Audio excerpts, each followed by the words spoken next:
Supreme court বারবার এই প্রশ্নই করছেন যে এবং যিনি দাঁড়িয়েছিলেন আর কি মানে কপিল সিব্বল, তো সম্মানটা আসে আমাদের অন্তর থেকে, তার জন্য সেই সম্মানটা আমি আর সত্যিই রাখতে পারছি না একজন মানে এই ফেলো আইনজীবী হিসাবে। তার কারণ উনি হাসছেন, উনি যখন হিয়ারিং হচ্ছে সেই সময় কপিল সিব্বল হাসছেন, হেসে হেসে উনি যখন সাবমিট করছেন তখন আমাদের মানে এসজি বলছেন যে আপনি এইরকম একটা সিরিয়াস ঘটনায় আপনি হাসছেন কিভাবে, আপনার কিভাবে হাসি পাচ্ছে, এবং বারবার উনি প্রধান বিচারপতির দৃষ্টি আকর্ষণ করার চেষ্টা করছেন যে কিভাবে ওনার এই জায়গায় এইরকম একটা দুর্বিষহ ঘটনা ঘটে গেছে, এখানে কেউ পকেট ভরানোর চেষ্টা করছে, এটাকে উনি ডিফেন্ড করছেন। এবং উনি বারবার বলছেন মেয়ের বাবা মা কোনো কেস করেনি, উনি বলছেন মানে উনি প্রসিকিউশনের যে ল্যাপসগুলো সেইগুলো তুলে ধরছেন।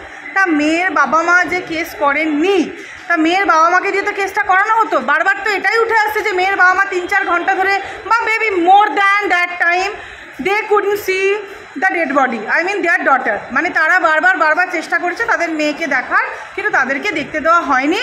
এবং কোনো রকম কেস রেজিস্ট্রেশনের আগেই মানে বডিটি পোস্টমর্টেম হয়ে গেল। তাহলে কোনো রকম কেস রেজিস্ট্রেশনের আগে একটা বডি পোস্টমর্টেম হয়ে গেল, এটা কিভাবে আইনত প্রযোজ্য আপনারাই বলুন। এটা একটা 5 বছরের বাচ্চা ছেলেও বলে দেবে যে এটা তো হতে পারে না, এটা তো কমপ্লিটলি বেআইনি। তো বেআইনি জিনিসগুলো কেন তৃণমূল সরকার চালিয়ে যাচ্ছে, এই জন্যেই বলছে তৃণমূল সরকার, কারণ পুলিশ মন্ত্রী তো আমাদের মুখ্যমন্ত্রী। আমরা হতাশ, আমি নিজে, আপনি যদি জিজ্ঞেস করেন আমার ব্যক্তিগত মতামত, আমি এখনও পর্যন্ত প্রচণ্ড হতাশ। তার কারণ একজন ব্যতীত বাকিরা কেউই অ্যারেস্ট হলো না, এটা কেন হলো না? এবং দ্বিতীয়ত সিবিআই এতদিন ধরে যে ইনভেস্টিগেশনটা করছে সেই ইনভেস্টিগেশনে একজনই মাথা ধরা পড়লো, তার দিনের পর দিন ধরে সন্দীপ ঘোষকে ডাকা হচ্ছে, দিনের পর দিন ধরে তাকে তদন্ত করা হচ্ছে, তাহলে বাকি নামগুলো তো কিছু উঠে আসবে, কিছু তো তদন্তে সুরাহা হবে, সেখান থেকে আমরা কেন কোনো অগ্রগতি দেখতে পাচ্ছি না? We cannot see any progress in the investigation. Maybe investigation is progressing, আমার হয়তো কথাটা বলা উচিত নয় যে না we cannot see progress in the investigation, but still আমি একজন নারী হিসেবে, একজন ভারতীয় হিসেবে, সবার মতনই আপনার আমার মতন সাধারণ মানুষ হিসেবে আমি ভাবছি এটা কেন হচ্ছে এখনো পর্যন্ত।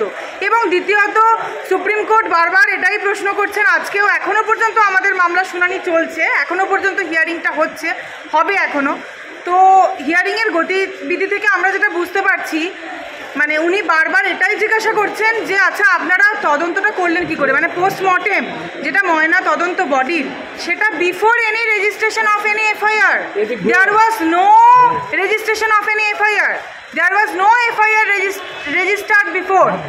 First of all, when a case of this kind of case happens, then first a case to be registered first, where there was no case registered, and police all of a sudden registered a UD case, unnatural death case, and before even registration of that particular case, the body had been postmortem and it had been buried. Then how? শরীরটা যখন সৎকার করা হলো, মানে মৃতদেহটা, আমার বলতেও খারাপ লাগছে এইভাবে আমাকে বলতে হচ্ছে, তবু মানে যেহেতু বুঝতেই পারছেন আমরা আইনের ছাত্রী বা আমাকে এভাবে যেটা ফ্যাক্ট সেটা আমাকে সামনে আনতেই হবে। তো মৃতদেহ যেটা সৎকার হলো, তো সেই সৎকারটা কেন দ্বিতীয়বার হলো না? কেন বডিটা পুড়িয়ে দেওয়ার এতটা তাড়া ছিল? যেহেতু আপনারা জানেন আমাদের হিন্দু ধর্মে প্রথমে বডিটাকে আপনাদের মানে মুসলিমদের যেরকম কবর দেওয়া হয়, আমাদের যেহেতু কবরের সিস্টেম নেই, তাহলে ওয়েট করা উচিত ছিল। যদি এখানে ভিকটিম একজন মুসলিম হতেন তাহলে আমরা কিছু বেনিফিট পেতাম। এই ক্ষেত্রে এই চালাকিটা ওনারা করতে পারতেন না যে বডিটাকে পুড়িয়ে দিয়ে তাড়াতাড়ি লোপাট করে দেওয়া।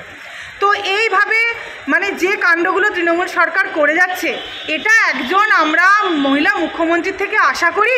আমরা কি আশা করি? আমিও যেখানে, আজকে গোটা রাজ্যবাসী, গোটা নারী সম্প্রদায় আমরা সেখানে।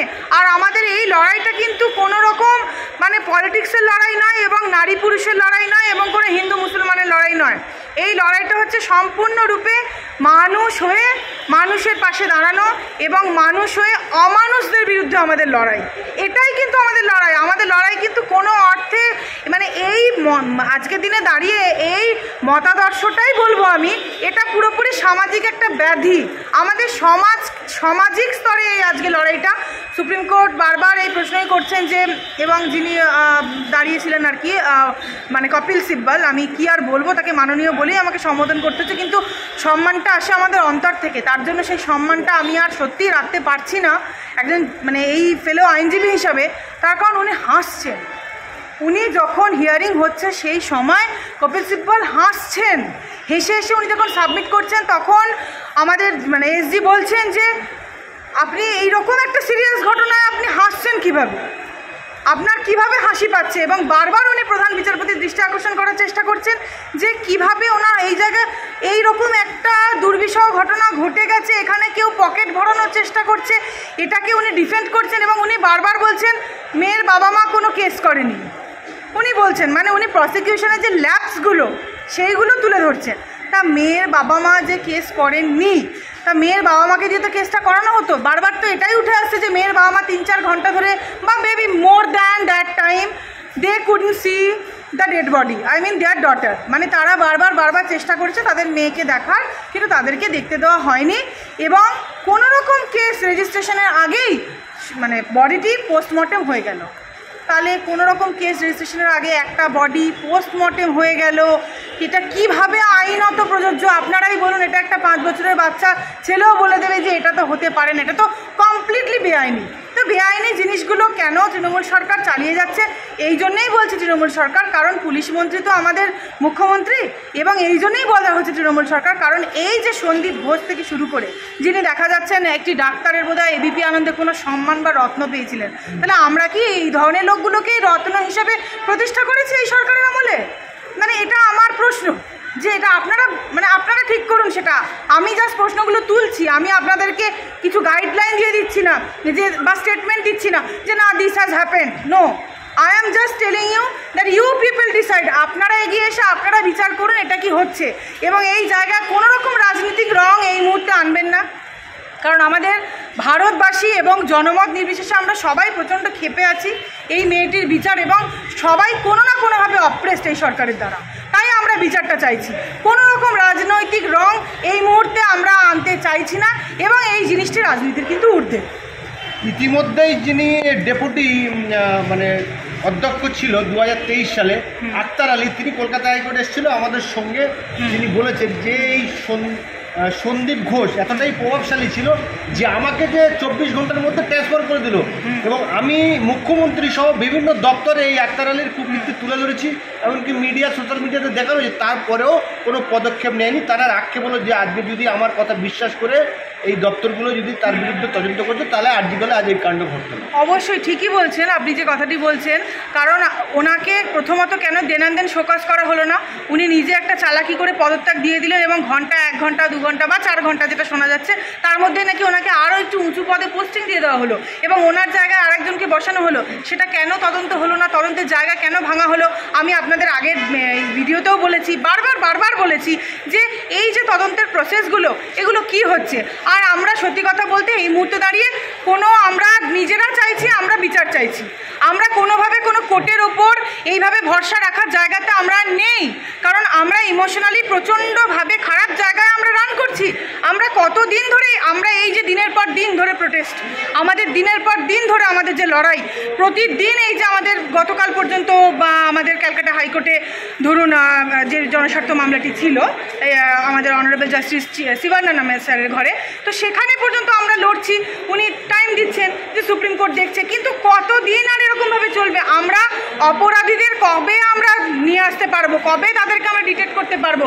সন্দীপ ঘোষ তো এই ক্ষেত্রে পুরোপুরিভাবেই যুক্ত ছিলেন, এবং বারবার উনি হাইকোর্টেও আবেদন করেছেন যে ওনাকে নিয়ে যেতে কোনো ভিডিও মানে সাংবাদিকরা না করে, মানে কোনো সোশ্যাল মিডিয়া সাংবাদিকরা, এবং সেটা কিন্তু রিজেক্ট হয়েছে কোর্টে।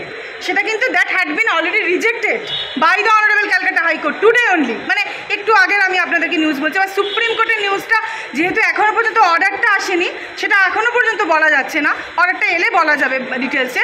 তো এইভাবে আমরা এইটাই সুপ্রিম কোর্টের কাছে আবেদন করব যে আপনি কাজে ফিরে যেতে বলছেন ডাক্তারদের, ডাক্তাররা কিন্তু বারবার এগিয়ে আসছে, বলছে যে আমাদের আপনারা যে সিকিউরিটি দিচ্ছেন বলছেন central security, that is good, but what about the accused, what about the culprits, where are the culprits, why the culprits are not being arrested till day? কেন তাদেরকে এখনও পর্যন্ত অ্যারেস্ট করা হচ্ছে না? এটা কার মদত আছে? কে তাদেরকে ব্যাকিং দিচ্ছে যার জন্য হচ্ছে না? এটা কি সম্ভব বলুন তো?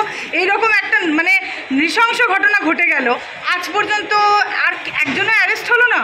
হ্যাঁ, সেটা তো রাজ্য পুলিশ তদন্ত করলেই আপনি প্রশ্ন তুলতে পারতেন, কিন্তু এই কলকাতা হাইকোর্টের নির্দেশেই সিবিআই তদন্ত করছে, তাহলে তো রাজ্যের বিরুদ্ধে আপনি আঙুল তুলতে পারছেন না। সিবিআই তাহলে কি ব্যর্থ?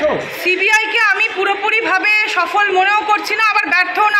আমি এখন অবধি ভরসা আমাদেরকে রাখতে হচ্ছে বাধ্য হয়ে, যেহেতু বুঝতেই পারছেন কনস্টিটিউশনের অর্গান হিসাবে এবং ভারতবর্ষের নাগরিক হিসাবে আমাকে তো ভরসা রাখতেই হবে কোথাও গিয়ে যে নিশ্চয়ই উনি অ্যারেস্ট করবেন। আমি সিবিআইকে এটাই বলবো যে আপনি কোনোরকমভাবে পক্ষপাত দুষ্ট না হয়ে, কারোর দ্বারা প্ররোচিত না হয়ে আপনি সঠিক পথে তদন্তটাকে এগিয়ে নিয়ে যান এবং দোষীদেরকে সাব্যস্ত করুন।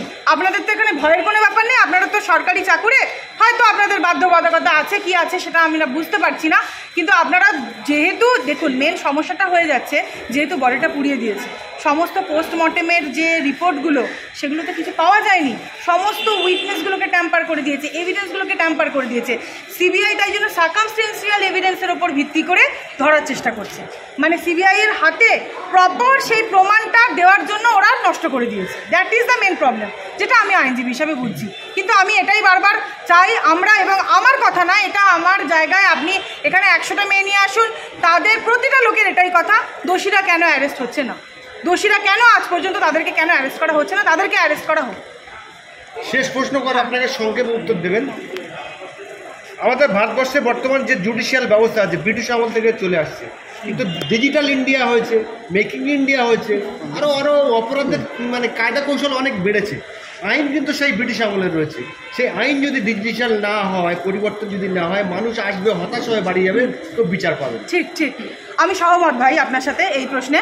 তার কারণ হচ্ছে, প্রথম আমরা যে লর্ডশিপ কথাটা বলি, এখানে আমাদের মহামান্য সুপ্রিম কোর্টের অনেকেই বলেছেন, মানে যারা যারা চিফ জাস্টিস আছেন বা ছিলেন, যে আমাদের লর্ডশিপ কথাটা তুলে দেওয়া উচিত। লর্ডশিপ মানে হচ্ছে ভগবান, ঈশ্বর, আল্লাহ, আমরা যাদেরকে বলি একটা অলমাইটি পাওয়ার, তো সেটা আসলেই কোনো মানুষ হয় না, হতে পারে না, কারণ রক্ত মাংসের মানুষ, made of flesh and blood, so they are prone to mistake, মানে তাদের মধ্যে ভুল হবেই, ভুল ত্রুটি হবেই। প্রথম এই যে লর্ডশিপ কথাটার মাধ্যমে আমরা যে তাদের কাছে সবসময় মাথা নামিয়ে এই জায়গাটা বলছি, আমার মনে হয় এই জিনিসটা ব্রিটিশ রুল চলছে, ব্রিটিশ রুলটা চেঞ্জ করা উচিত, আমরা সেটার জন্য এগিয়ে যাচ্ছি। আমার মনে হয় মানুষ মানুষের পাশে থাকা দরকার, সংবিধানের জন্য, মানুষের স্বার্থে, ভারতবাসী জনগণের স্বার্থে কিন্তু আজকে জজ সাহেবরা বসে আছেন আমাদেরকে বিচার দেওয়ার জন্য, তাই তারা আমাদেরই পার্ট। তাদেরকে আলাদা করে লর্ডশিপ বা ব্রিটিশ রুল, এই জায়গাটার অবসান হওয়া দরকার এবং আমাদের বিচারটা পাওয়া দরকার।